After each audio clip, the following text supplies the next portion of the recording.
Hallelujah. Praise the living Jesus. Hallelujah. Amen. Amen. I welcome everyone to today's prayer meeting. And I pray in the name of Jesus Christ that every good thing that we need in this month, amen. We want to pray important prayer points. And I want us to hear important word of God. But before we move on, I want us to pray this prayer point. Number one, cry out aloud and say, my heavens, open by fire. Heaven upon my work, upon my marriage.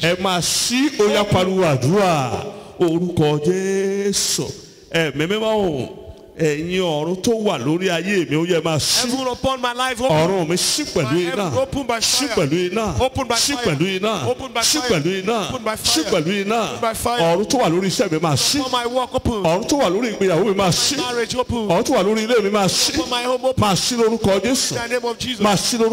Open the name of Jesus. Go out and pray.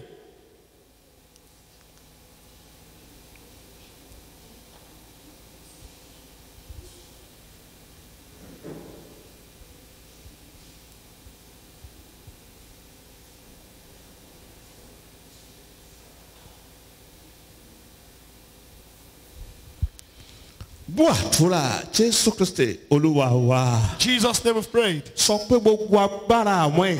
every power of the wicked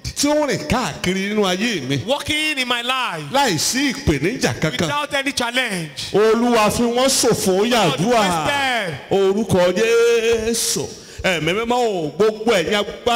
every power of the wicked walking my case, my life,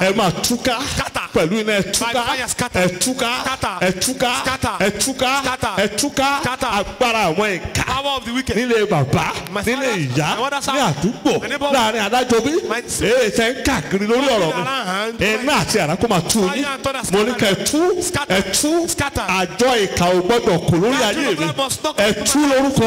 in the name of Jesus.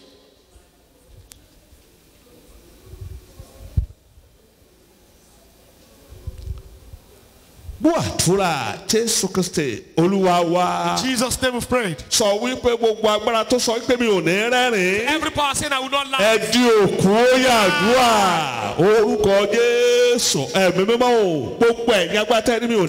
Every power saying I will not lie. My children, my academics, my work, every way, my marriage, I say you will not have good laughter. Lord, destroy them today.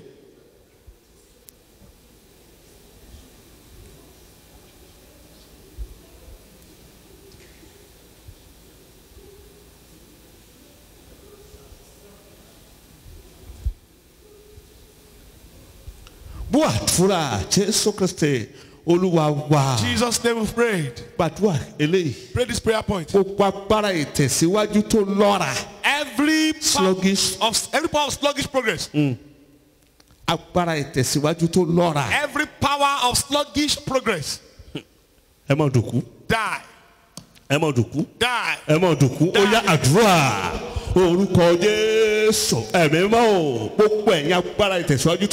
Every power of sluggish and slow progress. In the name of Jesus. Every power of sluggish progress. Every power of sluggish progress.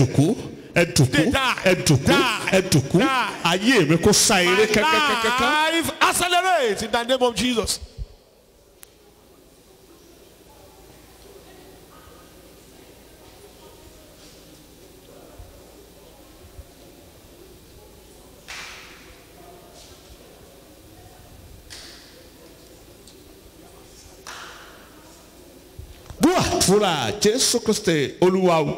Jesus' name we've prayed. Cry out.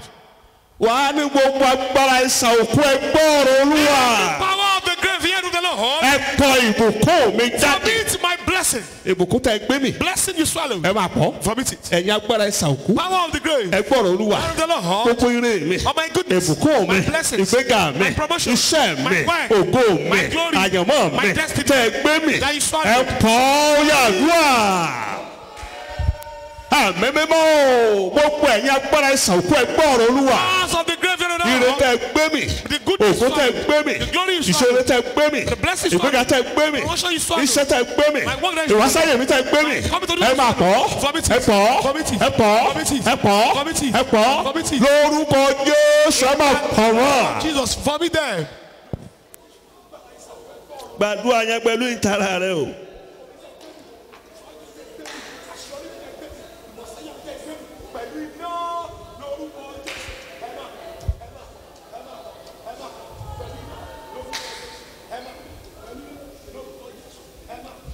Àdúrà Jésù Kristi Olúwa wa. Jesus' name we pray. Gba eléyìí òun náà fara pẹ́. Pray this one, it looks alike. Wàá máa sọ pé. You will say, Ta ni òkú náà? who is the dead?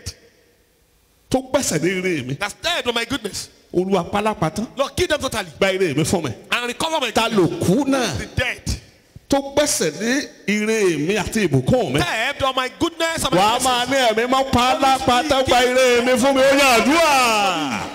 Orúkọ Jésù ẹ̀mí mímọ́ o tó ní ta ni òkú náà. The dead. Tó gbẹ̀sẹ̀ ní ìbùkún mi. Stepped on my blessings. Tó gbẹ̀sẹ̀ ní iṣẹ́ mi. Stepped on my wall. Tó gbẹ̀sẹ̀ ní ire mi. Stepped on my goodness. Ẹ̀mí mọ́ pálápàtà. Kill them totally. Pálápàtà. Kill the dead totally. Pálápàtà. Kill them totally. Fẹ̀mí rẹ̀ ṣòfò. Waste their life. Pálápàtà. Kill them totally. Ọ̀rọ̀ padà sínú ibojì. Send them back to the Ní orúkọ grave. Jésù. In the name of Jesus.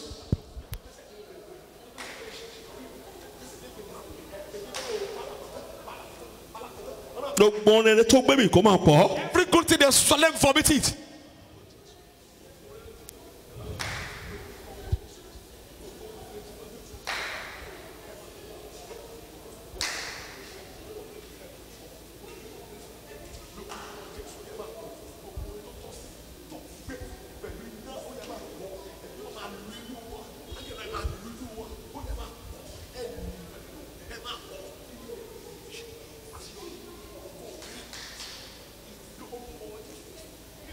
Àdúrà Jésù Kristi Olúwa wa. Jesus' name we've prayed. Gba ilé dáadáa. Pray this one very Gbogbo well. àgádágodo òkùnkùn. Every evil padlock Tá a fi tire mi pa. used to lock up my goodness. Tá a fi ti ìṣeré mi Used to pa. lock up my Àrá prosperity. àti iná jà Down, fire, break it, break it. jà ó yá pariwo àdúrà.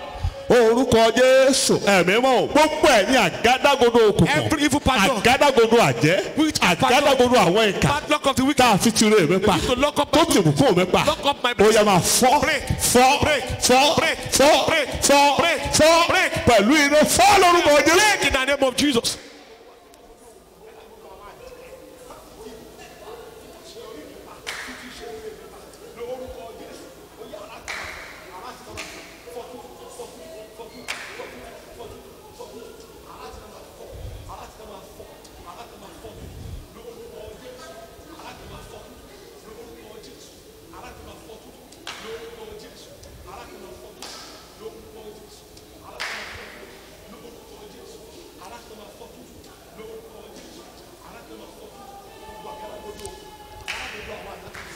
Àdúrà Jésù Kristi Olúwa wa. Jesus' name we pray. Gba ilé ìkàfẹ́ parí Pray rẹ̀. this one, so to write it Wàá up. sọ wípé You will say, gbogbo ẹ̀yin agbára every power tẹ́ ń bá mi jìjàkadì lórí àlùyọ mi. that is contending with me with my glory. Kí lẹ wà láàyè fún? What are you waiting for? Ẹ dòkú lórúkọ Jésù ó yá àdúrà.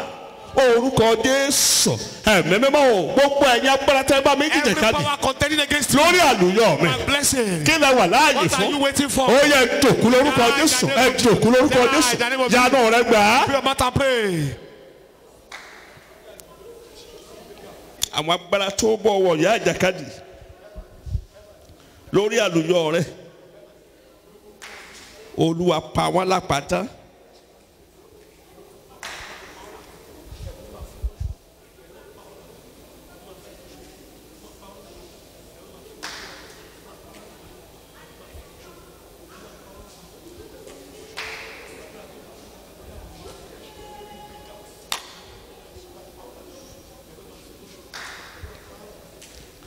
àdúrà Jésù Kristi Olúwa wa. Jesus' name of prayer. Ẹni mímọ́ Ísírẹ́lì lẹ́ẹ̀kan sí gbẹ̀gbà ọpẹ́ wa. Amen.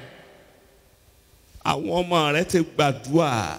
Agba Ọlọ́run láàyè ó yá kó tú yín sílẹ̀. Amen. Ẹ gba ìtúsílẹ̀. Amen. Ẹ gba ìtúsílẹ̀. Amen. Ẹ gba ìtúsílẹ̀. Amen. Ìṣeré yín níbikíbi tó bá wọlé sí ọ̀run ó yá pè é jáde. Amen. Ìrètí ènìyàn fi ń dára ó yá kó wọ àyè kan. Amen. Nínú oṣù tuntun yìí lórúkọ tí kẹrin ọwọ́ agbára Ọlọ́run. Amen. Bẹ́ẹ̀ ni kò rí. Amen. Jésù Olúwa wa. Amen. Amen. Amen. In Jesus' name. Hallelujah. Hallelujah. Ẹ jẹ́ á jókòó. Sit down. Mo fẹ́ ká farabalẹ̀ gbọ́ ọ̀rọ̀ Ọlọ́run dáadáa torí pé yóò jẹ́ ìpìlẹ̀ fún àwọn àdúrà tá a fẹ́ gbà nígbà tí a bá gbọ́rọ̀ náà tán. I want us to pay rapt attention to the word of God very well because it will serve as the foundation to the prayer points we're going to pray. Hallelujah. Hallelujah. Ìpìlẹ̀ ogun àjèjì. The foundation of strange battle. Ìpìlẹ̀ ogun àjèjì. The foundation of strange battle. Ẹ jẹ́ ká lọ sínú ìwé ẹkún Jeremiah. Let's check the book of Lamentation. Orí ìkejì. Chapter 2. Bẹ̀rẹ̀ láti ẹsẹ̀ ìkọkàndínlógún. From verse 19. Ẹsẹ̀ àjèjì lélẹ́yìí. And this is a strange verse. Yes. Dìde kígbe sókè ní òru ní ìbẹ̀rẹ̀ àkókò ìso. Tú ọkàn rẹ jáde gẹ́gẹ́ bí omi níwájú Olúwa. Gbé ọwọ́ rẹ sókè sì fún ẹ̀mí àwọn ọmọ wẹ́wẹ́ rẹ. Tí kú lọ fún ebi ní gbogbo orí ìta. Wò Olúwa kí oòrùn fún ta ni ìwọ ti ṣe èyí. Àwọn obìnrin alẹ̀ máa jẹ èso inú wọn. Àwọn ọmọ ọwọ́ tí wọ́n ń pọ̀n. Amen. Amen. Amen. Amen. Ọ̀rọ̀ tí wàá gbọ́ ń bì. The word of God we Wípé dìde. Arise. Mo rí bí ọ̀rọ̀ ìtùnú. I see that is word of comfort. Torí ẹni tí wọ́n ní kó dìde. Because the person that was Ó ní láti jẹ́ pé ó sùn sílẹ̀. maybe the person was lying down Ó ń kígbe. and crying, Ó ń sọkún. crying, Ó ń dààmú. struggling. Ọkàn rẹ̀ kún fún ìbànújẹ́. The heart is filled with sorrow. Ṣùgbọ́n But Olúwa ní kó dìde. the Lord said, arise. Kó dìde. Arise. Má fi àkókò rẹ̀ ṣòfò láti Don't máa waste sọkún. time and be crying. Dìde. Arise. Má fi àkókò rẹ̀ ṣòfò. Don't waste your time and be crying. Ó ní kó dìde kó kígbe Arise. kó kígbe ní òru. And cry out in the night. Àwọn agbára àjìn òru, àwọn àdúrà àjìn òru. The power of the night and prayers of the night.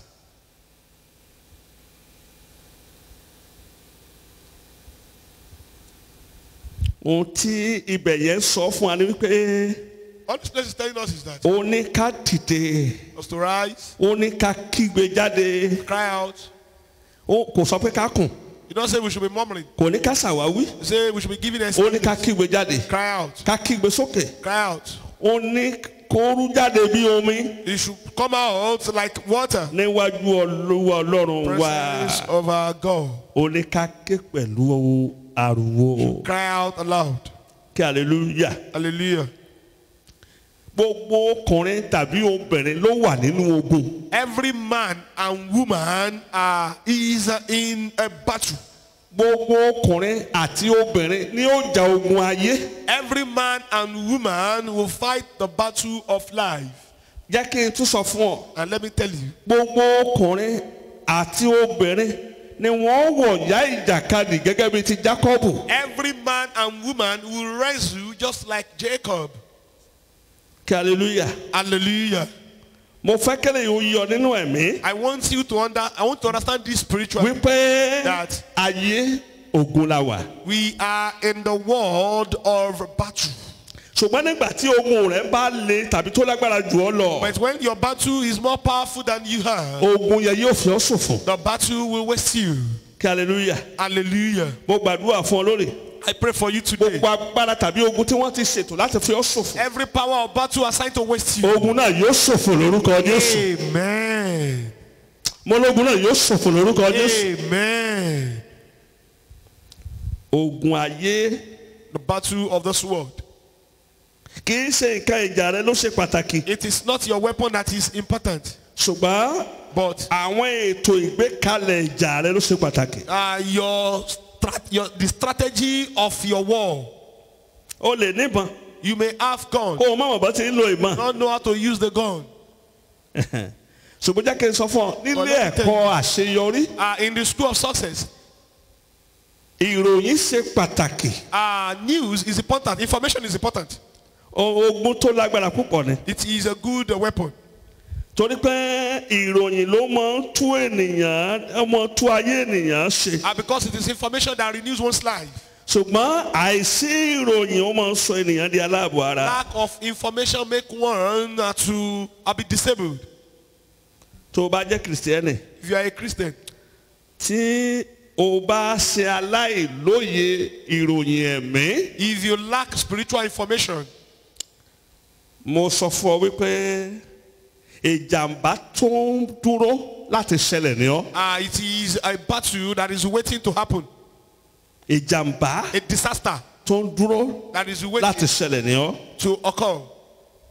tí n bá ń sọ nípa ìròyìn ẹ̀mí. If I'm talking about spiritual information. mo sọ wípé àwọn nǹkan ìròyìn iyebíye tó dàbí ìṣúra ni. I'm talking about information that are like treasures. ẹ sì mọ̀ pé ìkan ìṣúra. And you know that treasures. wọn kì í rí lórí ilẹ̀ You lásán. don't see them on the surface. o nílò àti wálẹ̀ jì. You need to dig deep. wọ́n máa ń gbé pamọ́ sínú ilẹ̀ ni. They are always kept inside. o ò lè rí góòlù lórí ilẹ̀. You cannot see gold on the surface of the earth. wọ́n á ti sín sínú It ilẹ̀. will have been buried inside the earth. bákan náà ni Likewise, àwọn epo rọ̀bì. crude oil. o ò lè rí lórí You ilẹ̀. cannot see it on the surface of the earth. àti bẹ́ẹ̀ bẹ́ẹ̀ lọ. And so on. àwọn èèyàn máa ń tọ́jú nǹkan tó bá pè ní ìṣúra púpọ̀. People love to keep whatever they call treasure. ká máa wo báyìí kí sísítà kan. Let us assume if a sister láàrin wa. among us kó ní 10 million sínú báàgì rẹ̀. has 10 million in her bag. 10 million naira sínú báàgì rẹ̀. 10 million naira in her bag. sẹ́ẹ̀rì pé yóò jù sílẹ̀. Do you think she just throw it down? ọmọ àgbà mọ́ra ni. She will hold it tight. ọmọ àgbèsórókún rẹ̀ She ni. will put it on her knees. bó bá dijú ojú kan àbọ̀ ni. Even if she closes her eyes, just close one eye and open the other one. torí pé Because nǹkan iyebíye ló wà nínú rẹ̀. the treasure that is there is priceless. ní ìpele tí ẹ̀mí. In the spiritual realm, ìṣúra kò wà fún àwọn tí ń kánjú. treasure is not meant for those who are not patient. wà iná rì. Who are in hurry. lóòótọ́ ni gbogbo nǹkan ló ti ń di fast food fast kìnìkan fast generation lọ́wọ́ àti rí microwave a rí fast wife gan wà fast husband gbogbo rẹ̀ ló ti wà báyìí. We are in the era of fast everything. Fast food, fast wife, fast husband, fast microwave, fast this and that. kí hallelujah.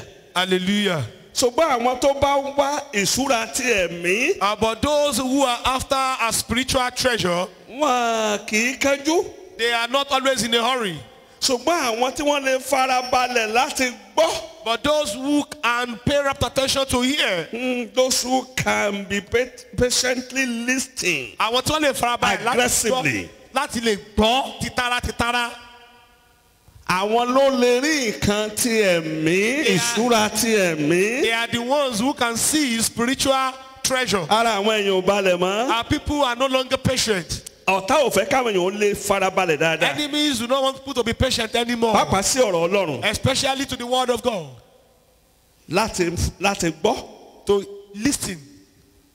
nípa gbígbọ́ ni ìgbàgbọ́ fi máa ń wá. And faith cometh by hearing. nípa ìgbàgbọ́ ni ayé ènìyàn fi ń tẹ̀síwájú. And it is by faith that one's life progresses. nígbà tí ò bá gbọ́. When they don't listen, báwo ni ó ṣe ní gbàgbọ́. then how will they have faith? nígbà tí ò bá ní And when gbàgbọ́. there is no faith, báwo láyé rẹ̀ ó ṣe then tẹ̀síwájú. how will the life progress? ó parí. That's all. ọ̀tá ò ní fẹ́ kó gbọ́. Enemy will not want them to hear.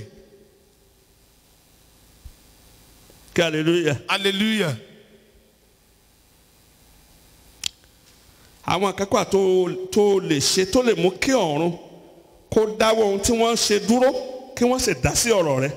There are some things you can do that can make heaven to stop whatever they are doing and intervene in your case. ọ̀rọ̀ Ọlọ́run yẹn sọ pé ó ní dìde. The word of God says, arise, má sọkún mọ́. cry no more. ó ní kó dìde dúró. Arise, stand up. láàárín òru. At the middle of the night. gbọ́ ohun tí Ọlọ́run fẹ́ ṣe. And listen to what God wants to do. Bíbélì sọ wípé Bible says, kì í ṣe ẹ̀jẹ̀ it's not blood, tàbí ẹran ara bá jìjàkadì. flesh that will wrestle against. bí kò ṣe àwọn ọlọ́lá àwọn aláṣẹ bí òkùnkùn ayé yìí. About powers, principalities, and the rulers of this world. mo fẹ́ kó underline. I want to underline it. Wrestling. Only we are not wrestle.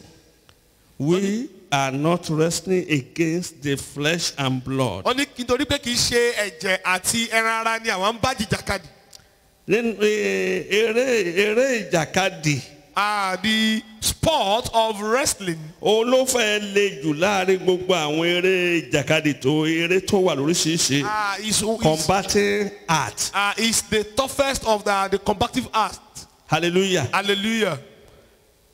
Ó le ju ẹ̀ṣẹ̀ lọ. It is more dangerous and more difficult than boxing. Torí nínú ẹ̀ṣẹ̀ jíjà. Because in boxing, o gbọ́dọ̀ gbé èèyàn kó là mọ́lẹ̀. you must not carry your opponent up and hit him on the ground. ṣùgbọ́n nínú ìjàkadì. But in wrestling, o lè kì í mọ́lẹ̀. you can hit kó the o person fọ́ mọ́lẹ̀. and hit the person on the ground. nínú ẹ̀ṣẹ̀ jíjà. In boxing, wọn ò fàyè gbà ọ́ láti lọ́ọ̀yàn lọ́rùn bẹ́ẹ̀ tó fẹ́ kan lọ́rùn. you cannot strangle one's neck. ṣùgbọ́n nínú eré ìjàkadì. But in wrestling, o bá lọ́rùn ẹ̀ṣẹ̀ yìí. even if you strangle the person, ara ìjàkadì ni. it is part of it. o gbọ́dọ̀ lo ẹsẹ̀ kó o máa fẹsẹ̀ gbá àyàn nínú ìjàkadì. You cannot use your leg to kick in the boxing. rárá. No. ṣùgbọ́n nínú eré ìjàkadì o lè ṣe dáadáa. But in wrestling, it is allowed. nínú eré ẹ̀ṣẹ́ kíkàn. In boxing, wọn fàyè gbà ọ́ kó o dédé sẹ́ni kejì rẹ ní ìgbò. you are not allowed to headbutt.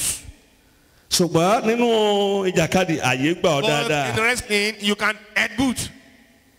òun sọ pé is the hardest form of the combative art. And that is why tí mo ṣe sọ wípé òun ni ó le jù nínú àwọn eré ìdárayá. Bible says we wrestle. Bíbélì sọ wípé à ń jìjàkadì. ẹ dẹ̀ mọ̀ pé tí ìjàkadì bá ṣẹlẹ̀. And you know when wrestling occurs, a nílò ohun tí wọ́n pè ní ìròyìn láti lè jà. information to fight, láti lè borí. to overcome. Òjò lè gbébọn lọ́wọ́. A coward can have gun. torí ẹ̀rù tó ń bà jẹnẹjẹnẹ. But because of the fear that the person has and is shivering, ó lè máa yìnbọn yẹn kó máa tàsé. the person may be shooting amiss. pé nìyẹn ní ìgboyà pé ìbọn wà lọ́yẹ̀ kò túmọ̀ sí pé owó ní ìgboyà. That you have gun with you does not mean you are brave enough to shoot. torí pé ẹni tí ó sọ bí tí ìbọn ń lọ kì í ṣẹni tó di trigger mú ẹni tó gbá orí rẹ̀ mú ni ó sọ bí tí ìbọn yẹn máa kọrí sí.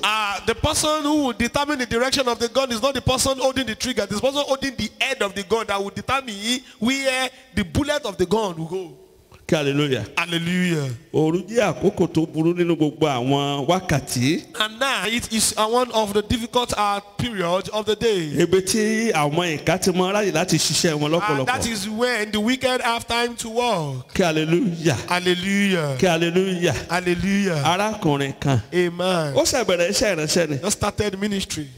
ó ṣe bẹ̀rẹ̀ iṣẹ́ ìránṣẹ́ ni. Started ministry. ó wá Came. ó wá ní sà. Sir. ó wá complain bitterly. Complete bitterly. lérò bá wálé ni. Come Sunday tó ń bọ̀. Following Sunday. ẹ̀ tún ní rérò. Don't see them again. àwọn tó wá òtún ní wá mọ́. Don't come again. bó o ló ṣe wá rí bẹ́ẹ̀. Why is it happening like nínú that? kwaya wọn a máa jà sáá ni. ṣé ká má rí ìjà kan láàrin wọn. láàrin àwọn ọ̀sà wọn tó máa jí owó àga máa jí owó láàrin wọn. Mr. Usher, they will be stealing money. sẹ́rẹ̀ ni This person. bank manager ni kó tó di pé ó retire He was a bank láti manager wá before. bẹ̀rẹ̀ iṣẹ́ ìránṣẹ́. He resigned to start his ministry. kí hallelujah. ìgbà tó bẹ̀rẹ̀ ṣọ́ọ̀ṣì ó rò pé bí báńkì ṣe rí When ní he ṣọ́ọ̀ṣì ṣe rí. started church, he thought church is like just kò mọ bank. nǹkan kan. He did not do anything. ó bọ́ sọ̀rọ̀ tán. That's it. Hello, Dad. Okay. àwọn ìrírí tí wọ́n ṣe rí. The experience. a ti kọjá rẹ̀ sẹ́yìn. We have surpassed it long time ago. ó yá gba àdúrà yìí. Pray this prayer point. lọ gbà á. Go and pray it. lọ gbà á. Go and pray nígbà it. tó bẹ̀rẹ̀ àdúrà yẹn. When he started praying. iṣẹ́ gbólóhùn àdúrà ni pé Olúwa pa iṣẹ́ ìkarùn. And the prayer point is, Lord, destroy the work of the iṣẹ́ àwọn àjẹ́ ìkà.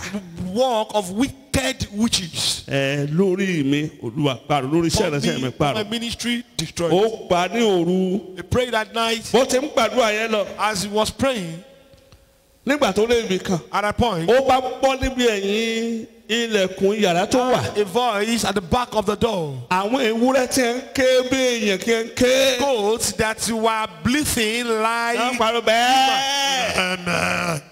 ó wà ní pé wọ́n ń disturb They were disturbing. wọn àjẹ́ kó n He concentrate could not mọ́. concentrate again on his prayer. ó bá jáde. And he went ó out. bá ṣí window. He opened the window. ó bá wò wọ́n. Look at them.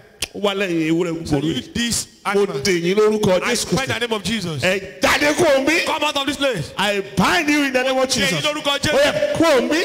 Leave here.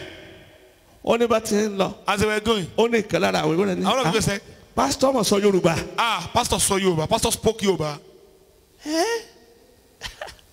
ó sọ pé ṣe bí ewúrẹ́ ni ó kì í ṣe kí ló tó ń sọ̀rọ̀ bí èèyàn.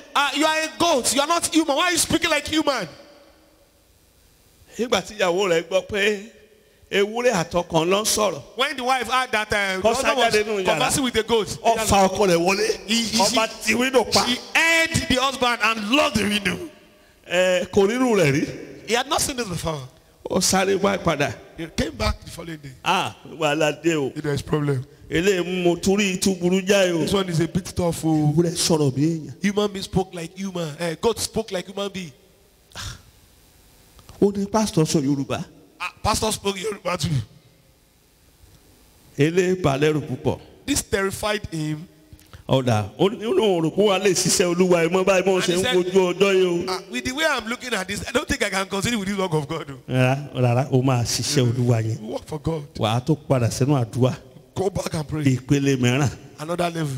kí hallelujah. Hallelujah. kí hallelujah. Hallelujah. kí hallelujah. Hallelujah.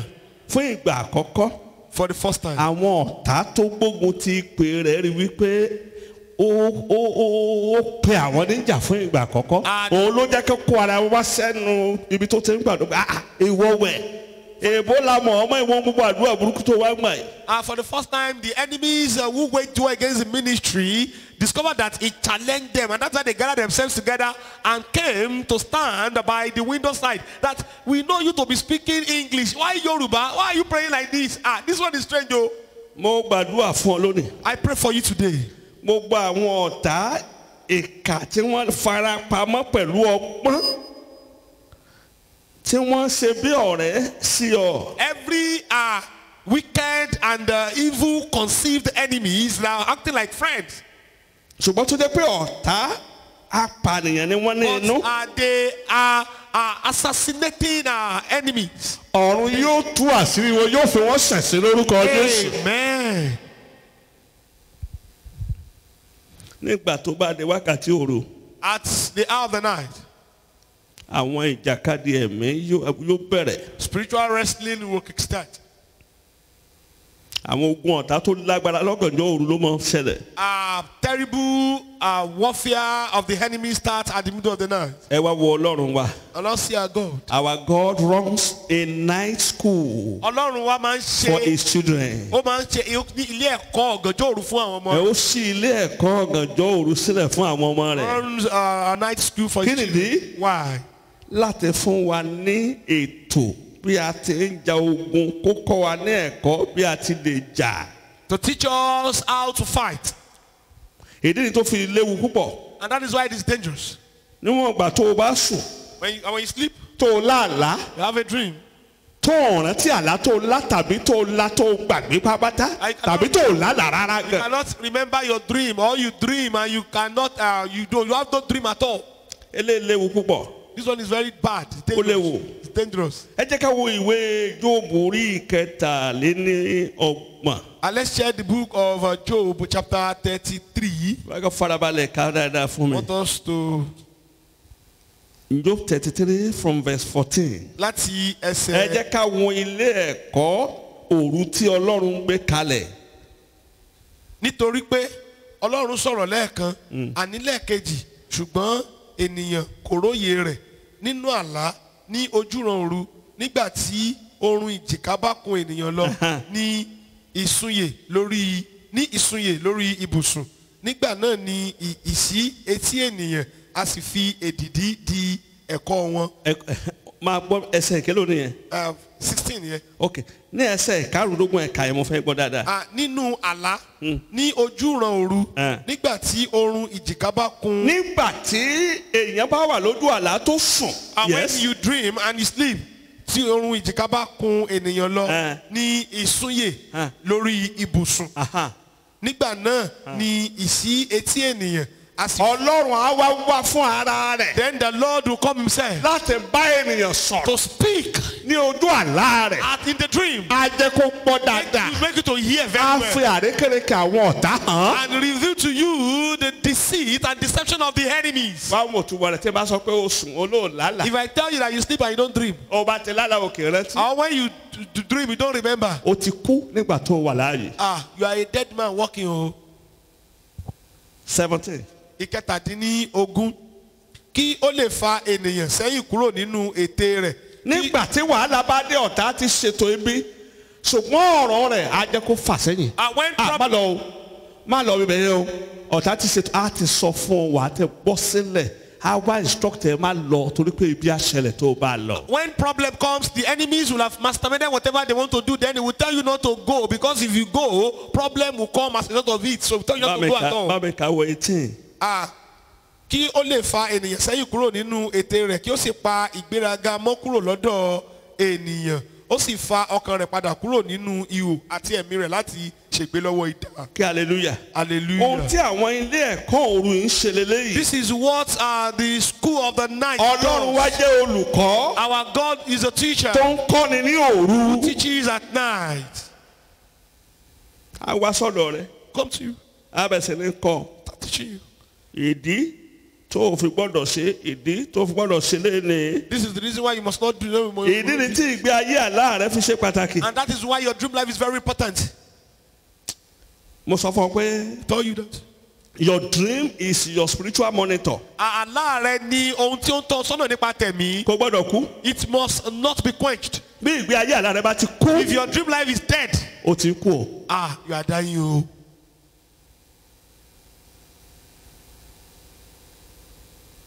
Ìgbé ayé àlá rẹ ni ó sọ mi tí ń bọ̀ wá ṣẹlẹ̀. Your dream life will tell you what will happen thereafter. Ohun tí wọ́n ti parí nínú ẹ̀mí òun ló máa sọ fún ọ. What they have perfected in the spirit term is the one I will tell you. Bó o bá lálàá. If you do not dream. O gbọ́dọ̀ gbàdúrà nínú ìpàdé àdúrà tèmi dáadáa. You must pray very well to this prayer meeting o. Tàbí tó o bá ti lálàá o máa ń gbàgbé. Or if you dream you forget. Gbàdúrà dáadáa. Pray very well. Jẹ́ kí n sọ fún ọ. Let me tell you. Ọ̀run ò ní jẹ̀bi rẹ o. Heaven will not be guilty of you. Torí pé ìwọ ló ṣe àṣìṣe. Because you are the one who make mistake. Orí. See it. O kà sí. Not pay attention to Orí. it. See it. O gbàgbé. You forget. Orí. You see it. O kọ̀ láti jà. Then you fail to fight. Yẹ iṣẹ́ mi Ọlọ́run. That is not the fault of God. Mo gbàdúrà fún ẹnì kan níbí lónìí. Pray for someone here today. Ọ̀run ò ní pa ọ́ tì lórúkọ Jésù. Amen. Mo ní ọ̀run ò ní pa ọ́ tì lórúkọ Jésù. Amen. Fara rẹ balẹ̀. Pay attention. Sí àwọn ìròyìn tí Ọlọ́run fún ọ. To the information that God is giving you. Èyí tó mú kó o lè wà ní ìpele òkè lórí àwọn ọ̀tá rẹ. Make you to be above your enemies. Àwọn ìròyìn tí Ọlọ́run bá fún ọ yìí. The information that God gives you. Ló máa ń bọ́ sọ nígbà tó o bá sùn. That is what he tells you while you are asleep. Òun là ń pè ní ìtọ́ni. That is what we call a direction, leading. Èyí tí yóò mú kó o borí. That will make you to overcome. Àwọn ọ̀tá rẹ. Your enemies. And the enemy of our soul is a great thinker. Ọ̀tá ẹ̀mí àtọkàn wa ó jẹ́ ẹni tó máa ń ronú jinlẹ̀ dáradára. But he is not a master thinker. Ṣùgbọ́n kì í ronú bí olórí. Hallelujah. Hallelujah. Ìyàtọ̀ wà láàrin master and great thinker. There is a difference between ẹni tó ń ronú àti ẹni tó ń ronú jinlẹ̀ dáradára. Mo gbàdúrà fún ẹnìkan lónìí. I pray for someone today. Mo sọ tẹ́lẹ̀ sí ọ sínú I ayé prophesy rẹ to your life. wípé ìròyìn tó o nílò tí ó mú kó o wà ní ìpele òkè ga ju ọ̀tá rẹ lọ Ọlọ́run alààyè yóò fi fún ọ lórúkọ Jésù. Amen.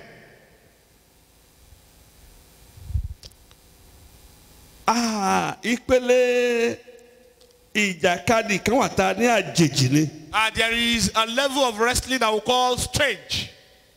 A pè ní ogun àjèjì. Call it strange battle.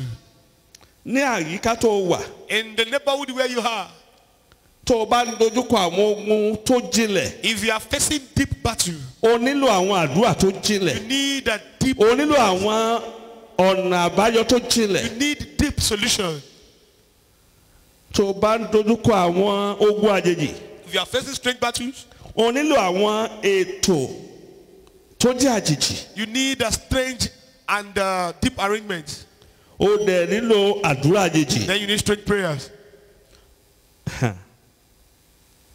Wọ́n retí pé o lè bọ́ o tàbí tó o rúlà o.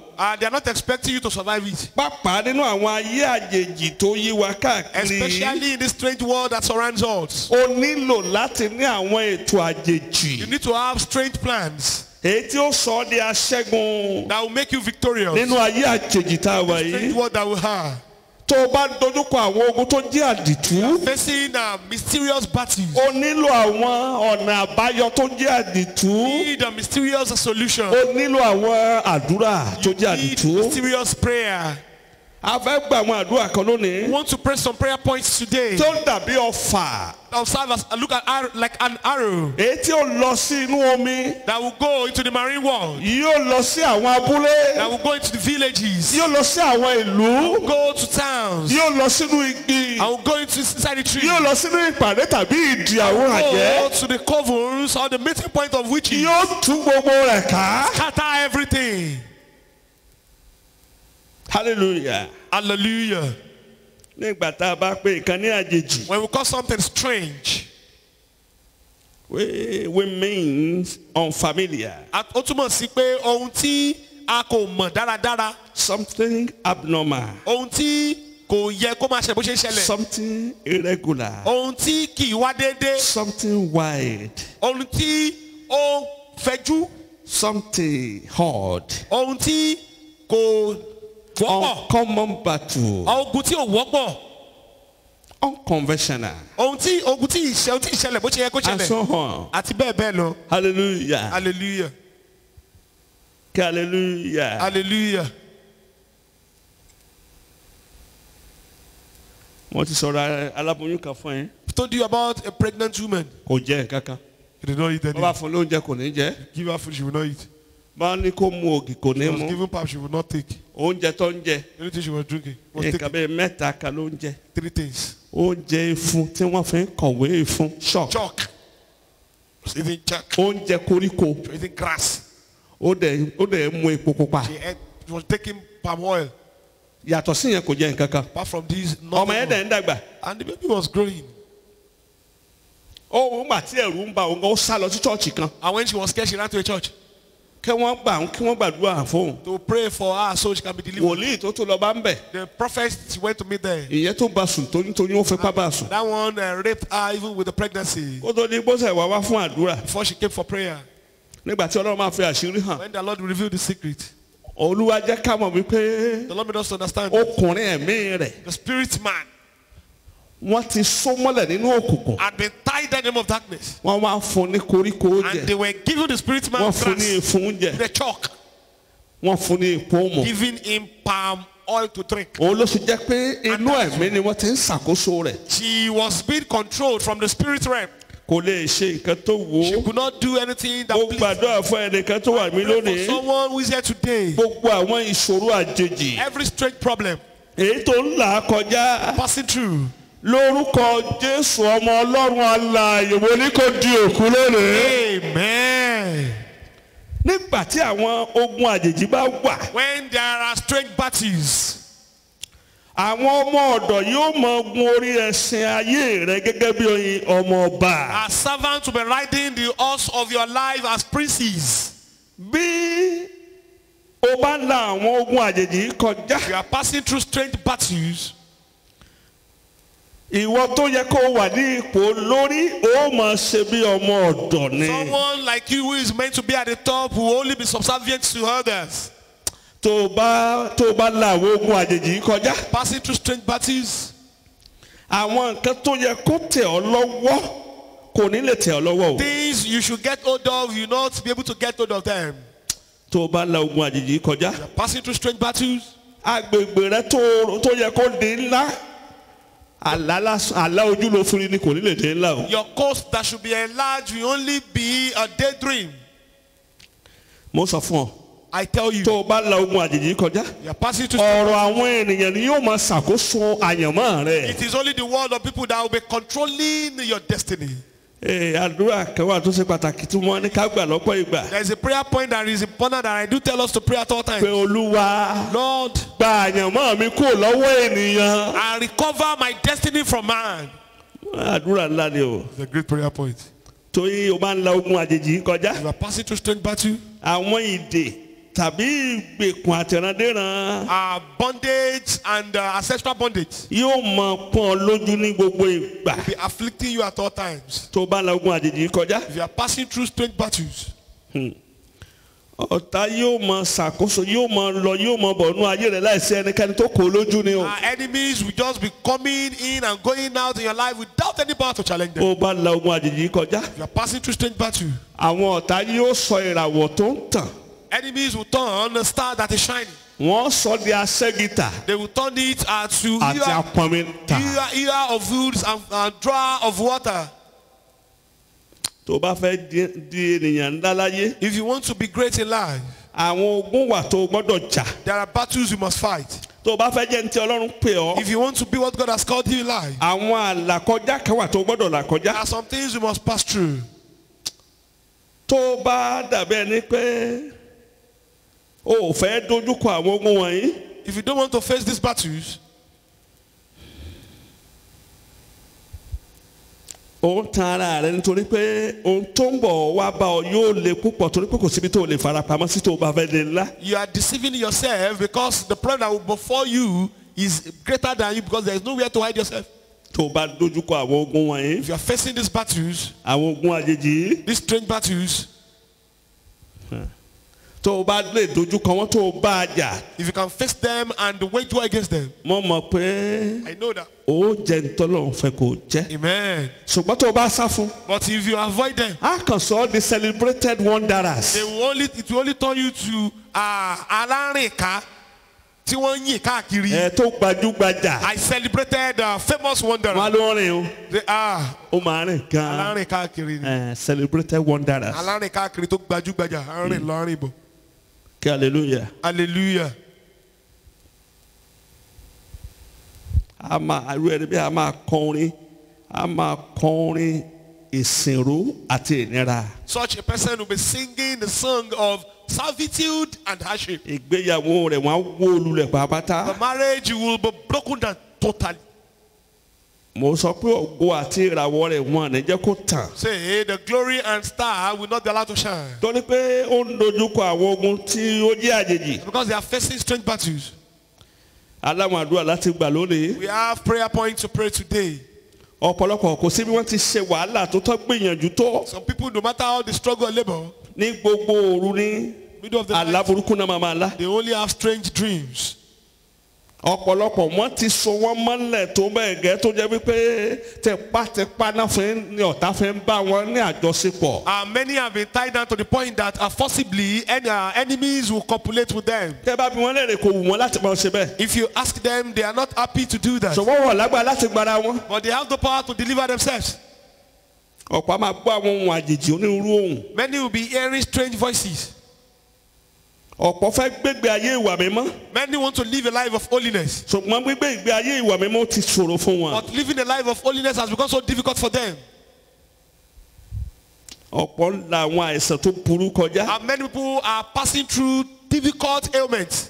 torí pé àwọn ogun àjèjì tó lè dojúkọ ayé wa. And because our strange and tough battles are facing their a life. nílò àwọn àdúrà wòlíì lónìí. We need the prophetic prayers today. láti wú àwọn ogun àjèjì tìdítìdí jáde kónú ayé wa. To uproot strange battles in our lives. a nílò àdúrà wòlíì. We need prophetic prayers. láti fa gbogbo àwọn ogun àjèjì tú. To uproot every strange battle. tí a bá dẹ̀ ẹ̀kọ́ tá ní a ò ní fà tú. And if we refuse to uproot them, ogun yẹn náà ló ń padà bọ̀ wá jà wá. the battle later come back and to wage war against us. hallelujah. Hallelujah. a fẹ́ lọ gbàdúrà. I want to pray. ṣùgbọ́n ìbéèrè mi ni pé. But my question is that tó o bá wà níbi tó o ti fi ayé rẹ fún today, Jésù. don't give your life to Jesus. eléyìí kò sí ìdúnadúrà nínú rẹ̀. There is no negotiation about kò it. sí bó ti fẹ́ ja ogun àjèjì wọ̀nyí tó lè borí. There is no way you can fight the strange battle and mo nílò conquer. láti fi ayé rẹ fún Jésù. To give your life to Jesus. mo fẹ́ kó owó bá wà bí tó o ti fi ayé rẹ fún Jésù. If you are here, you don't give your mo life to fẹ́ kó Jesus. wí tẹ̀lé mi. I want you to say after me. bàbá ní orúkọ Jésù. Father, in the name of Jesus, mo ti tọ̀ wá lónìí. I've come to you today. wọnú ayé mi wá. Come into my life. mo jẹ́wọ́ ẹ̀ṣẹ̀ àtàṣídéré mi. I confess my sin. Olúwa dáríjì mi. Lord, forgive me. Olúwa gbà mí. Lord, help me. kọ orúkọ mi sínú Write ìwé down ìyè my rẹ. name in the book of life. láti òní lọ. Henceforth, jẹ́ kí n máa tẹ̀ ọ́ lẹ́yìn. let me be following ní you. orúkọ Jésù Kristi. In Olúwa Jesus' wa. name. Amen. dìde dúró fún àdúrà. Rise to your feet for prayer. alágbára ni ó Ọlọ́run mi. Bíbélì ròyìn rẹ̀. Ó jókòó lórí òbírí ayé o. Ìwọ lọ́ba àwọn ọba. Alágbára ni ó Ọlọ́run mi, Bíbélì ròyìn rẹ̀ o. Ó jókòó lórí òbírí ayé o. Ìwọ lọ́ba àwọn ọba. Alágbára ni ó Ọlọ́run mi. Bíbélì ròyìn rẹ̀ o. Ó jókòó lórí òbírí ayé o. Ìwọ lọ́ba àwọn ọba. Alágbára ni ó Ọlọ́run mi, Bíbélì ròyìn rẹ̀ o. Ó jókòó lórí òbírí ayé o. Ìwọ lọ́ba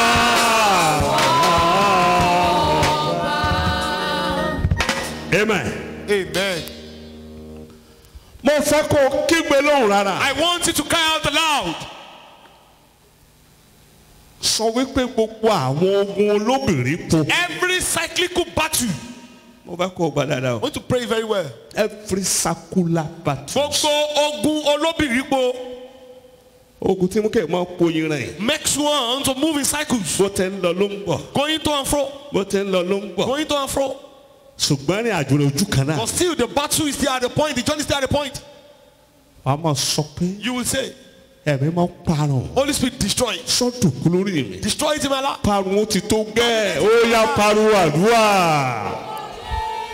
Ẹ̀mí mímọ́ o. Gbogbo ẹ̀yin ogun olóbìnrin po. Every circular battle Ó yẹ máa parun. be destroyed. Ẹ máa parun. Be destroyed. Ẹ máa parun. Be destroyed. Ẹ máa parun. Be destroyed. Ẹ máa parun. Be destroyed. Pẹ̀lú iná ẹ By parun lórúkọ fire, be Jésù. destroyed in the name of Jesus.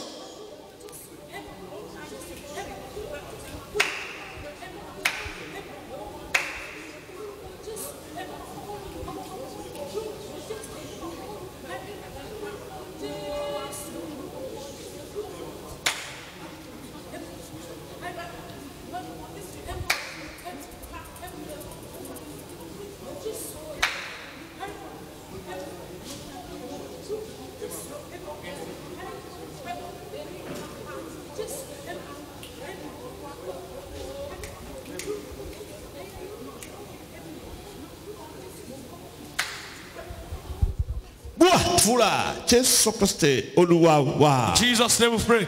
Pariwo wípé gbogbo ẹ̀yin agbára. Every power, Orísun mi.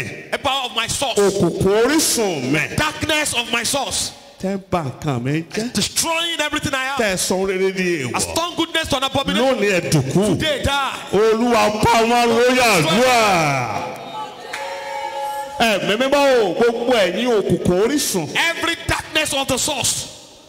tí ẹ jẹ́ kí n dìde. Did not allow me to rise. tẹ́ ẹ sọ ìdìde di èèwọ̀. That has turned my upliftment and abomination. tẹ́ ẹ fi ọjọ́ tó dára ṣòfò. Wasting good times. tẹ́ ẹ sọ ìrìn àjò rere di èèwọ̀. Turning the journey of goodness and abomination. ẹ máa dòkú lórúkọ Die Jésù. in the name of Jesus. gbàdúrà ẹ dáadáa. Pray the prayer point very well.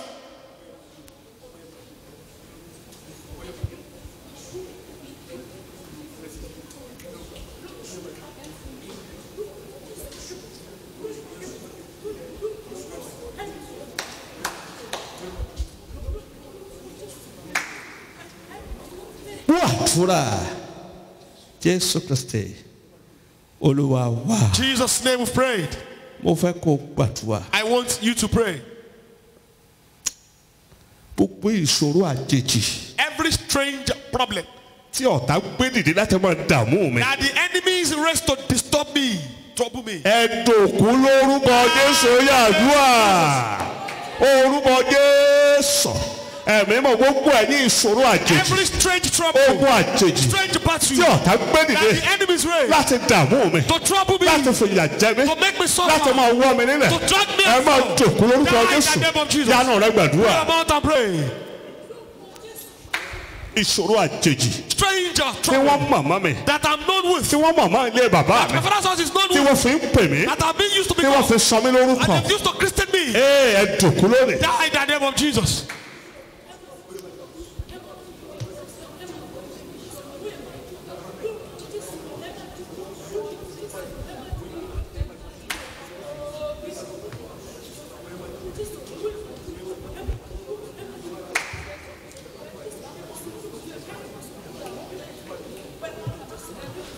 Fúra Jésù Kristi Olúwa wa. In Jesus' name we pray. Sọ pé gbogbo ẹ̀yin aṣọ ìjákulẹ̀. Every garment. Ó yẹ gbiná àdúrà. Mẹ́mẹ́mọ́ o gbogbo ẹ̀yin aṣọ Every ìjákulẹ̀. garment of is that. Ó yẹ máa gbiná ẹ̀gbiná ẹ̀gbiná ẹ̀gbiná ẹ̀gbiná ẹ̀gbiná yanu gbàdúrà. Pray.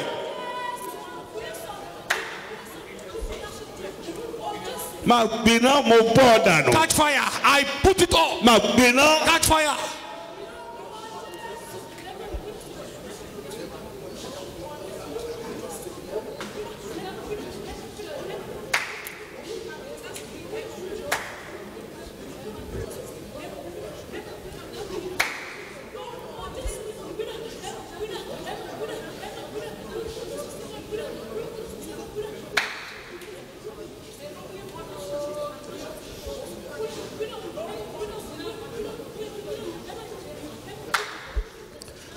Fúra Jésù Kristi Olúwa wa. Jesus' name we prayed. Pariwo. Cry out. Ẹ̀yà ara mi wo ló wà nínú ìdí àjẹ́. Which part of my body is inside the witchcraft Tí coven? àwọn òkùnfún fẹ́ máa lò láti dààmú ayé mi. That darkness wants to be using to trouble my life. Olúwa fi ọwọ́ iná gbé jáde tú mi sílẹ̀ ó yà àdúrà. Set me free. Orúkọ Jésù. Ẹ̀mí mọ́ o ẹ̀yà ara mi wo Part of my body ló wà nínú ìdí àwọn àjẹ́. inside the witchcraft coven. Tí wọ́n fi ń yọ mí lẹ́nu. Used to trouble my life. Tí wọ́n fi ń pọ́n mi Used lójú. to afflict me. Ọwọ́ Olúwa gbé jáde. Hand of the Lord, bring it out. Ọwọ́ iná gbé jáde. Hand of fire, bring it out. Bring it out. Gbé jáde. Bring it out. Gbé jáde. Bring it out. Tú mi sílẹ̀ pẹ̀lú iná lórúkọ Jésù.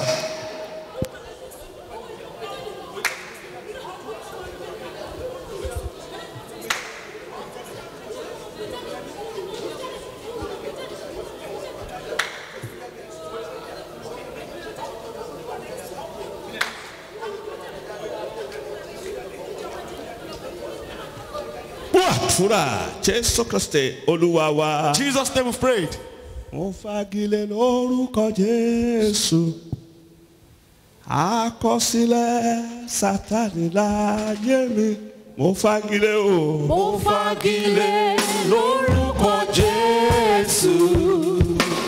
Àkọsílẹ̀ Sátánì láyé mi. Mo máa fagilé lórúkọ Jésù o. Àkọsílẹ̀ Sátánì láyé mi. Mo fagilé o. Mo fagilé lórúkọ Jésù. Àkọsílẹ̀ Sátánì láyé mi.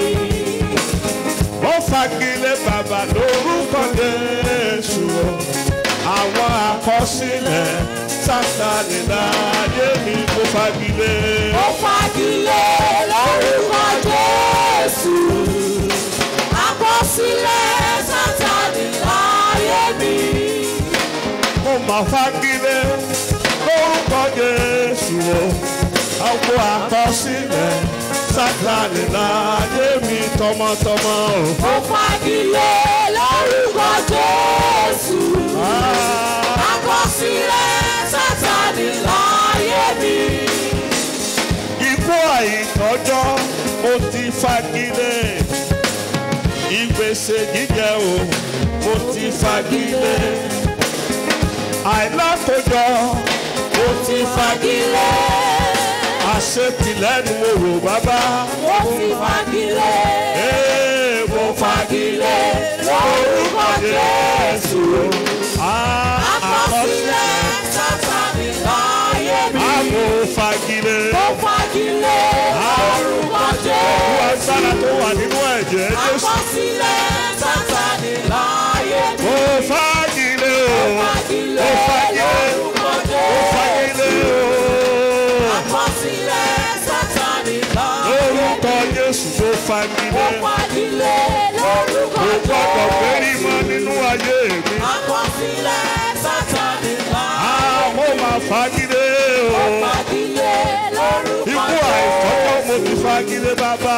Àkọsílẹ̀ Sátánì láyé mi. Ẹni bá gbé ihò ní òjì sí. Fagilé Mo fagilé. lórúkọ Mo Jésù. fagilé. Àkọsílẹ̀ Sátánì láyé Ẹni mi. máa fagilé o. Fagilé lórúkọ Orúkọ Jésù. Jésù. Àkọsílẹ̀ Sátánì láyé mi. Orí mi kò ní burú o. Fagilé lórúkọ Jésù. Nínú oṣù tó tó. Àkọsílẹ̀ Sátánì láyé mi. Mo máa fagilé o. Fagilé lórúkọ Ẹlẹ́rù kó bẹ̀rù rẹ̀ ní mo sọ. Àkọsílẹ̀ Sátánì láyé mi. Ẹni bá gbé ihò ní òjì sí. Fagilé lórúkọ Ẹni Jésù. bá ní ká lọ sígbèkùn yóò kú sígbèkùn. Àkọsílẹ̀ Sátánì láyé Ayé mi máa fagilé. mi. Fagilé lórúkọ Jésù. Àkọsílẹ̀ Sátánì láyé mi. Àbò ti fagilé o. Fagilé lórúkọ Jésù. Àkọsílẹ̀ Sátánì láyé mi. Lórúkọ Jésù afagilé. Mo fagilé Afagilé. lórúkọ Jésù. Afagilé. Sílẹ̀ Sátánì.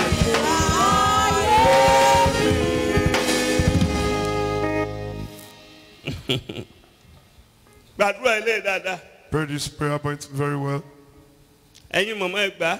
Mothers, pray it.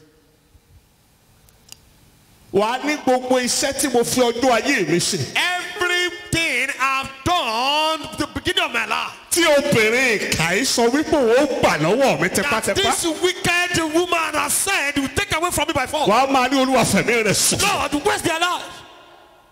Gbogbo ohun tí mo ti fi ọjọ́ ayé mi ṣe. Everything I've labored to do since the beginning of my life. Ọ̀dájú obìnrin òkùnkùn. Wicked woman of darkness. Tó ní tipátipá lòun fi gbà By lọ́wọ́ mi. force, take it away from me. Olúwa jẹ́ kí ẹ̀mí rẹ̀ ó lọ sí ó yá àdúrà.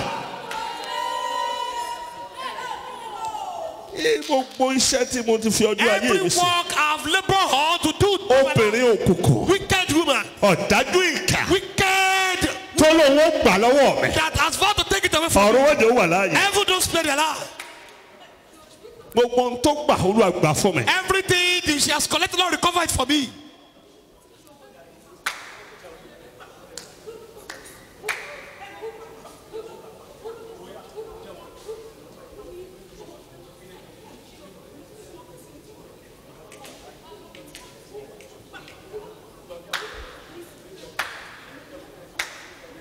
Àdúrà Jésù Kristi Olúwa wa. Jesus' name we pray. Máa sọ pé ọfà tí òkùnkùn ta lu ọkàn mi. Arrow that wicked fired at my heart. Ó yá jáde. Come out. Jáde. Come out. Jáde. Come out.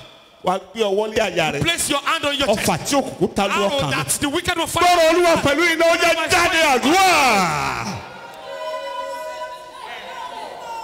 Gbogbo ọfà ìkà tí wọ́n ta lu Every ọkàn mi. arrow of wickedness that was fired at Ó yá jáde pẹ̀lú come iná out lórúkọ by Jésù. fire in the name of Jesus.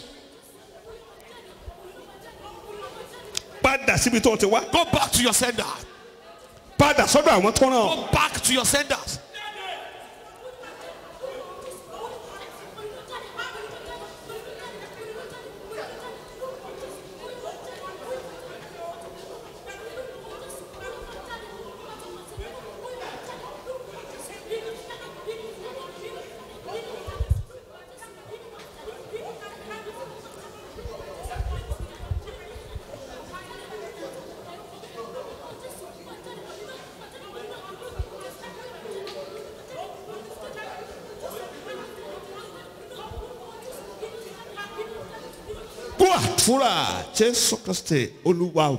Jesus' name we prayed. Let's pray this one very well. It doesn't mean it concerns you. But pray it.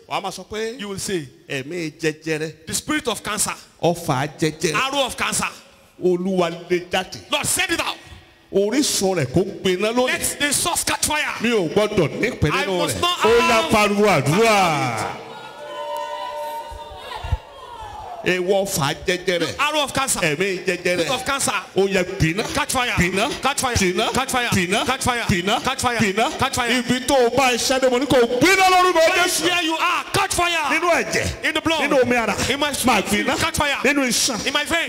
Catch fire. In my body. Catch fire. You arrow of cancer. You seed of cancer. Seed of cancer. Catch fire. Catch fire. Catch fire. Catch fire.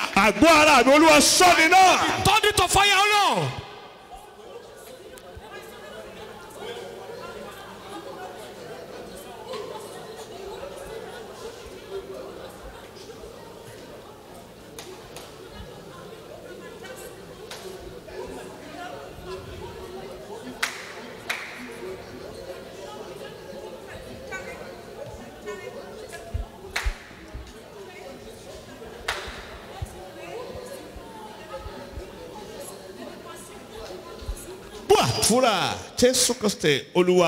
Jesus' name we've prayed.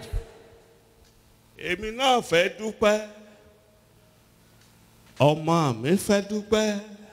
Ọkọ mi fẹ́ dúpẹ́. Mo ní aya mi fẹ́ dúpẹ́. Ẹni tí ò ní jẹ́ dúpẹ́.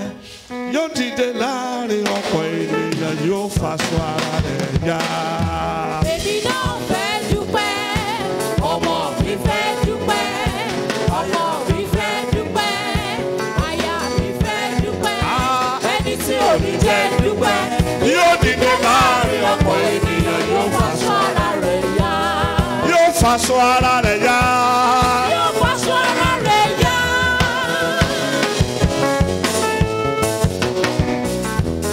Yóò faṣọ ara rẹ̀ yá. Yóò faṣọ ara rẹ̀ yá. Ẹni tí ò ní jẹ́ dúpẹ́ o. Ọ̀tá tí ò ní jẹ́ dúpẹ́ o. Yóò faṣọ ara rẹ̀ yá. Tí ò ní jẹ́ dúpẹ́ o. Yóò faṣọ ara rẹ̀ yá. Adájọ́ tí ò ní jẹ́ dúpẹ́ bàbá. Yóò faṣọ ara rẹ̀ yá. Yóò faṣọ ara rẹ̀ yá. Yóò faṣọ ara rẹ̀ yá.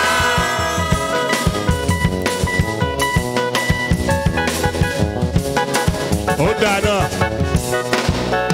Máa dúpẹ́. Máa dúpẹ́ o. Kọ́lọ́run máa gbàdúrà mi máa dúpẹ́ o. Oore o. Máa dúpẹ́. Máa dúpẹ́ o. Ọlọ́run máa gbàdúrà mi máa dúpẹ́ oore. Máa dúpẹ́. Ọmọ mi á dúpẹ́ o. Kọ́lọ́run máa gbàdúrà mi máa dúpẹ́ tọmọtọmọ. Dúpẹ́ o. Ọlọ́run máa gbàdúrà mi máa dúpẹ́ oore. Máa dúpẹ́. Máa lọ́jọ́ ẹ̀yẹ máa dúpẹ́ o. Ọlọ́run bá gbàdúrà mi máa dúpẹ́ o. Oore o. Dúpẹ́. Máa dúpẹ́ o. Ọlọ́run máa gbàdúrà mi máa dúpẹ́ oore. Ọwọ́ àṣẹ ńlá o. Gbàdúrà mi gòkè lọ. Ọwọ́ àṣẹ ńlá gbàdúrà mi gòkè lọ. Ọwọ́ àṣẹ ńlá o. Gbàdúrà mi gòkè lọ. Ọwọ́ àṣẹ ńlá gbàdúrà mi gòkè lọ. Gbàdúrà mi gòkè lọ. Gbàdúrà mi gòkè lọ. Gbàdúrà mi gòkè lọ. Gbàdúrà mi gòkè lọ. Gbàdúrà mi gòkè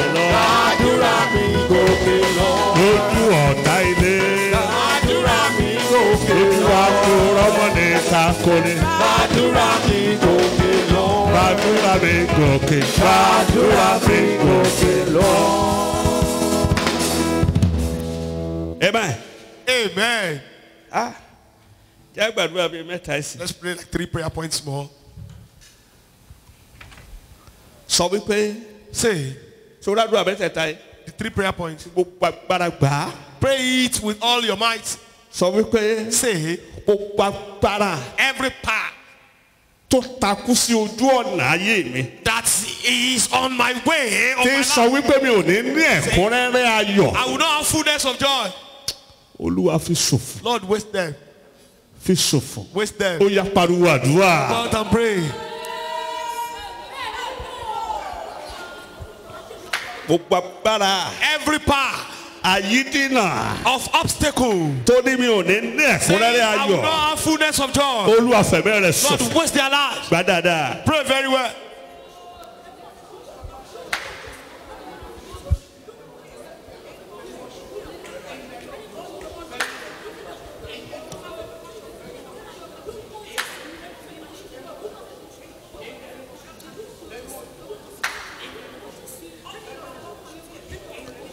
Wá fúra ní orúkọ Jésù Kristi Olúwa wa. Jesus' name of praise. Sọ wípé Say, alágbára tó dójúlé àwọn òbí mi. are the mighty one that set focus on my parents. Tó tún dójúlé mi ọmọ. Focus on me as a child. Ilẹ̀ yẹ ẹnu rẹ lórúkọ Jésù ó yẹ gbé mi àdúrà. Alágbára Wicked personality. òkùnkùn Darkness. tó dójúlé àwọn Set òbí mi. focus on my parents. Tó tún dójúlé mi Focus on ọmọ. me as a child. Láti fi àyànmọ́ mi sùn. Waste my destiny. Ilẹ̀ yẹ ẹnu rẹ. Let's open your mouth. Máa gbé mi. Swallow them. Máa gbé mi. Swallow them. Ilẹ̀ gbé mi. Swallow Ilẹ̀ them. gbé mi. Swallow them. Ilẹ̀ gbé mi. Swallow them. Ilẹ̀ gbé mi Swallow them. lórúkọ Jésù. In the name of Jesus.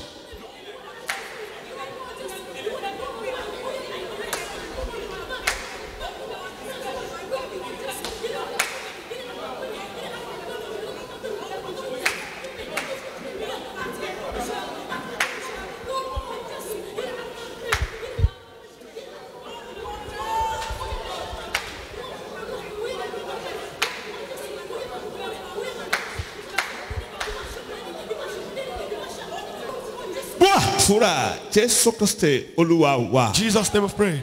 Wàá pariwo. You cry out. Báyìí dáadáa. Pray this one very well. Wàá ní Ọlọ́run tó ń fọ́ àjàgà túútú. God who breaks yoke totally. Fún àjàgà ródóródó. Break the yoke of littleness. Àjàgà kékeré. The yoke of littleness. Àjàgà kò tó The nǹkan. yoke of not amount to anything. Olúwa sọ túútú ó yá àdúrà. Ìwọ Ọlọ́run tó ń fọ́ àjàgà God túútú. who breaks yoke totally. Ó yá dìde lórí ọ̀rọ̀ mi. Arise my case. Fọ́ gbogbo àjàgà Break kékeré. every yoke of littleness. Àjàgà kò tó nǹkan. Every yoke of not amount to anything. Àjàgà mọ́ ṣerere. Every yoke of not Àjàgà mọ́ tayọ̀. Every yoke of not excellence. Àjàgà ìpọ́njú àti Every òṣì. yoke of Mọ̀ affliction. fọ́. Break it. Fọ́. Break it. Fọ́. Break it. Fọ́. Break it. Fọ́. Break it. Ẹ̀mí mọ́ sọ túútú. Break it. Ní orúkọ Jésù. In the name of Jesus.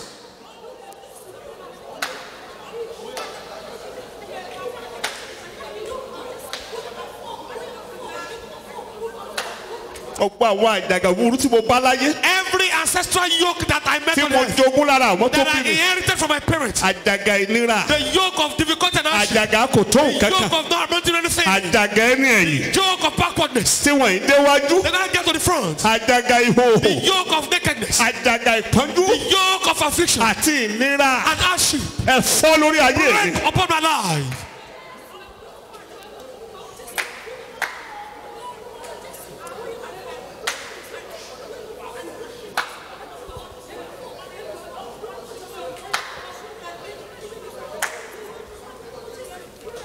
Fúra Jésù Kristi Olúwa wa. Amen.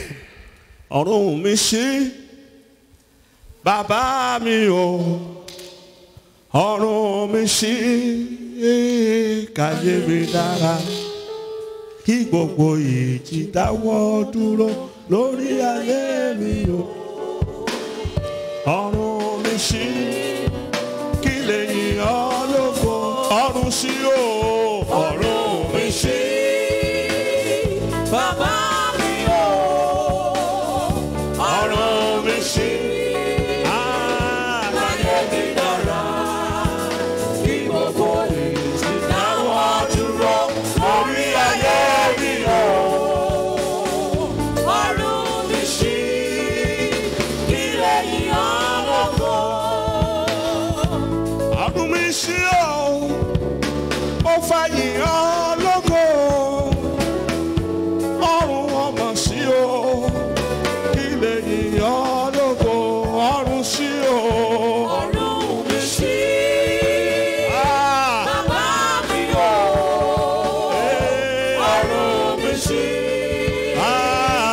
ayé mi dára. Kí gbogbo ìjì táwọn dúró lórí ayé mi o. Ọ̀run mi ṣí, kí lè yàn lógo. Ọ̀run mi ṣí, kí lè yìn ọ́ lógo nínú oṣù tuntun. Ọ̀run mi ṣí, kí lè yàn lógo. Ọ̀run mi ṣí o bàbá, kí lè yìn ọ́ lógo. Ọ̀run mi ṣí, kí lè yàn lógo. Ọ̀run mi ṣí o, jẹ́ yìn ọ́ lógo tọmọtọmọ. Ọ̀run mi ṣí, kí lè yàn lógo.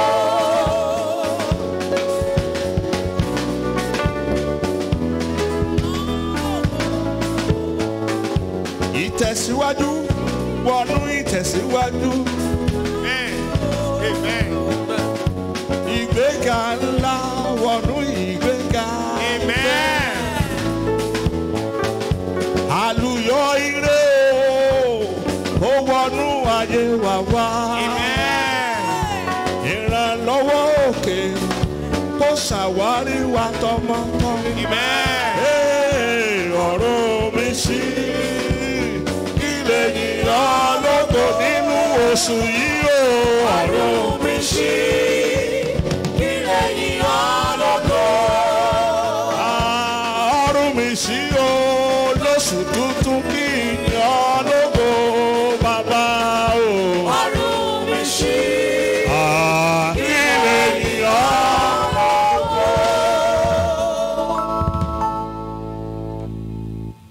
Sọ fún Ọlọ́run, Tell God, mo ti wọnú oṣù tuntun. I am in a new month. Ọjọ́ kejì oṣù kẹsàn-án 2nd of September. sí ọ̀run ìrètí náà mi ò tí ì ṣírí. For me. Open the heaven of unprecedented goodness in my generation for me. Ọ̀run tí ìrètí náà mi ò ṣírí.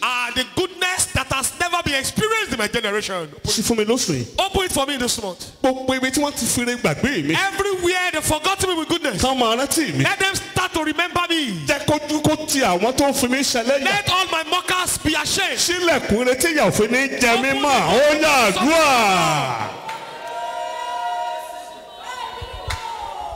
Olúwa Lord, nínú oṣù tuntun yìí. in this new month, Sí ọ̀run ire. open the heaven of Sílẹ̀kùn ire.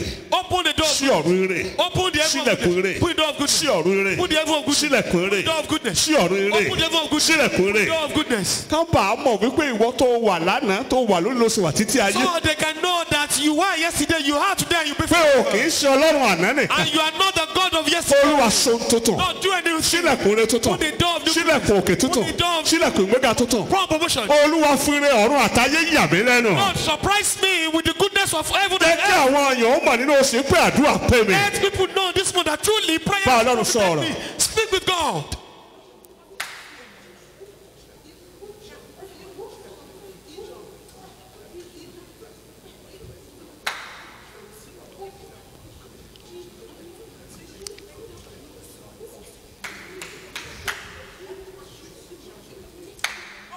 Wàtúrà ní orúkọ Jésù Kristi Olúwa wa. Jesus' name we pray. Àpáta ayérayé ẹni mímọ́ Ísírẹ́lì gba ọpẹ́ wa. Amen. Olórin yẹn sọ pé ẹ̀yin lẹ tó bẹ́ẹ̀, ẹ̀yin lẹ tó, ẹ̀yin lẹ tó láti gba ògo, ẹ̀yin lẹ tó bàbá.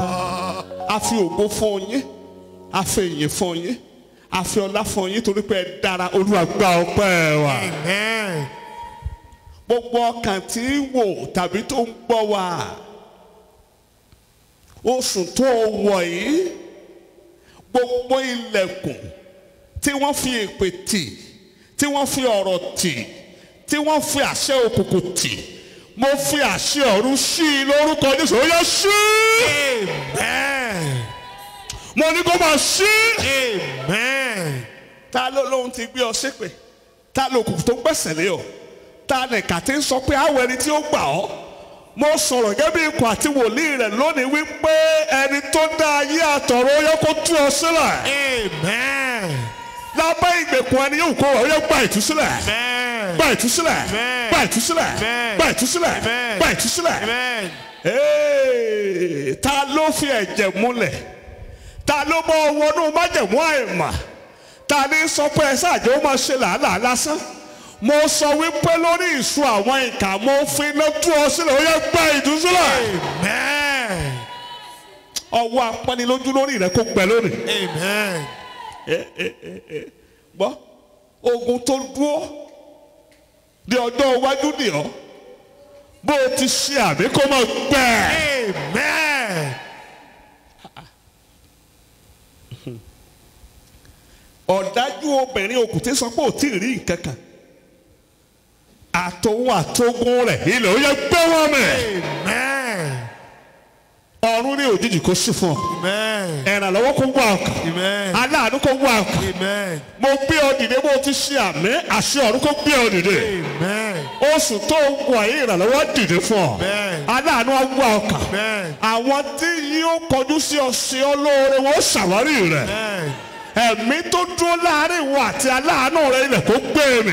Amen. Agbára tí ń sọ wípé wọn ò gbọdọ̀ ràn ọ́ lọ́wọ́ ó yẹ kó di òkú lónìí. Amen. Kọ́ńtrátì tó tọ́ sí ọ yá gbà á. Amen. Gbà á. Amen. Mo ní kó gbà á. Amen. Mo ní kó gbà á. Amen. Alátakò rẹ̀ iná kó palẹ̀ rẹ̀ mọ́. Amen.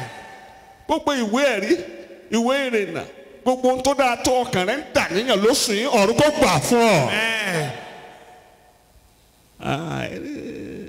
Ẹni tó sọ wípé ó sọ̀rọ̀ nípa aláboyún kan ní à báyé ni ó ti bí bọ́ọ̀rùn láwọn ó máa wò ó irú ìkà bẹ́ẹ̀ Olúwa sọ náà ikú sí i lára. Amen. Tú àwọn ọmọ rẹ sílẹ̀ Amen. sọ wọn láyọ̀ Amen. ògo ni forúkọ Ọlọ́run. Hallelujah. Mo wá gbàdúrà oṣù tó wọnú rẹ̀ wọ́n kí ọkọ oríire Amen. wọ́n kú ọkọ oríire. Amen. Bó o ti ṣe àmọ́ ni wọ́n kí ọkọ oríire.